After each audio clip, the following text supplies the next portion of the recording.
Now, the Australian state of Victoria is still under lockdown. It's trying to control COVID-19. And we're going to focus on a video. It's been widely shared and it shows a woman being arrested for trying to organise an anti-lockdown protest. Here's some of it. You're under arrest in relation to incitement. Incitement? Yeah. What's that? Now, you're not obliged to say or do anything, but anything you say or do may be given evidence. Excuse me, incitement for what? What on earth? Yeah. Excuse me, what on earth? Just put your phone down. Can you record this? I'm in my pyjamas. What's this? I have an ultrasound in an hour. Yeah, she's pregnant. Well, this is all happening in a city west of Melbourne called Ballarat. Victoria's been under lockdown since July and Ballarat's still under what's called Stage 3 restrictions. That means a stay-at-home order, a ban on gatherings and inciting public protest is also against the law. Here's more of the video. It's in relation to a Facebook post, in relation to a lockdown protest you put on for Saturday. Yeah, and I wasn't breaking any laws by doing that. You are actually. You are breaking law. That's why I'm arresting you in relation to incitement. How can you arrest her? That's in front of my 2 children. Can't you just say to her, take the post down? Like, come on. I'm happy to delete the post. This is ridiculous. Yeah. Well, the woman in the video is Zoe-Lee Buhler. She's been released on bail and she spoke after leaving court. For one, sorry about my bimbo moment. I didn't realise that I wasn't allowed to. So I just wanted to feel like I was doing something, standing up for human rights. And, I'm just a passionate person and I'm sick of the lockdowns. I'm sick of hearing about suicides. I personally lost my job, and just sick of watching the economy collapse. Well, as you can imagine, her experience has sparked debate about the use of emergency powers in Australia. The context is that in the past month, the Victorian police have issued almost 2,000 fines for breaking curfew. And now the head of Australia's Human Rights Commission has become involved in the story of the video. In a statement, they've said, "I'm dismayed at the handling of the arrest of a woman in Ballarat. While measures to control infections have required temporary limitations of our rights and freedoms, they must always be proportionate to the risk." Well, let's hear how the police have responded to the furore.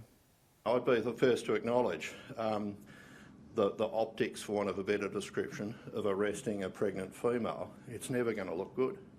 The optics of arresting someone who's pregnant is terrible.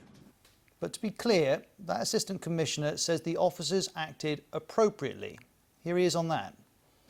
While this deadly virus doesn't discriminate, we won't discriminate, and we can't discriminate in holding people to account. Now, the authorities in Victoria justify the lockdown by pointing to the state's COVID-19 statistics. We know that so far almost 600 people have died from the virus and more than 19,000 people have had cases of the virus recorded. That's almost 3/4 of all cases in Australia. And here's the graph showing new daily cases in Victoria. You can see a huge spike starting in July. At its peak in August, there were over 650 new cases in one day. That's been coming a long way down. There were 113 new cases today. And because of that, this week the Victorian government eased restrictions slightly, but it's in no rush. Here's the State Premier. And it'll be frustrating. We will not be able to open everything on the same day. We just can't do that. And I don't think Victorians want all that they have given, all that they have achieved, to count for nothing. They want it to mean something. And what it can ultimately mean is a long-term COVID normal that we can properly defend against this virus. But the debate about whether Australia's response right now is proportionate is not going away. The former Australian Prime Minister Tony Abbott has entered the fray this week. Here he is speaking in London. For more than 6 months now in Victoria, under disaster and emergency declarations, homes can be entered, people can be detained, and the ordinary law of the land suspended. And the Premier now wants to extend this health dictatorship for at least another 6 months. Health dictatorship is the phrase he uses. Let's bring in Sean Hassett from the Outside Source team. Sean, let's talk about state borders. They're in place between some Australian states and others. Is there any prospect of Tony Abbott and others getting their way and seeing them lifted? Thanks, Ros. Well, if the Prime Minister Scott Morrison gets his way, they'll be open again by Christmas. However, that's not all that likely, considering the Western Australian Premier has closed the borders months ago and is very popular for doing so. Western Australia is a COVID-free state and they'd like to keep it that way. Now, the Prime Minister will be meeting with all the state premiers virtually tomorrow, where this will be the major topic of conversation.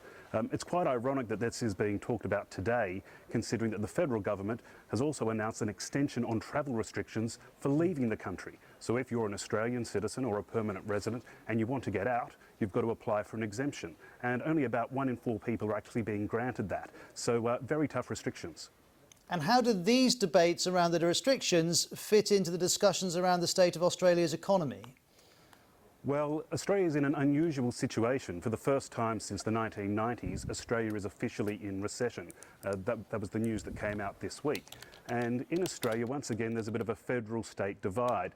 The economy is seen as the Prime Minister's responsibility. The buck stops with him. So he's very keen to get businesses back, especially in Victoria. The Premier of that state is from Labor. That's the other side of politics. And his responsibility is health and keeping people safe. So at the moment, there's been a lot of argy-bargy between the different sides. Also, the Australian public seem to be going along with the tough restrictions, but the government's talking about taking away some of the temporary welfare boosts that have been put in place. And if that disappears, the public's mind might change as well.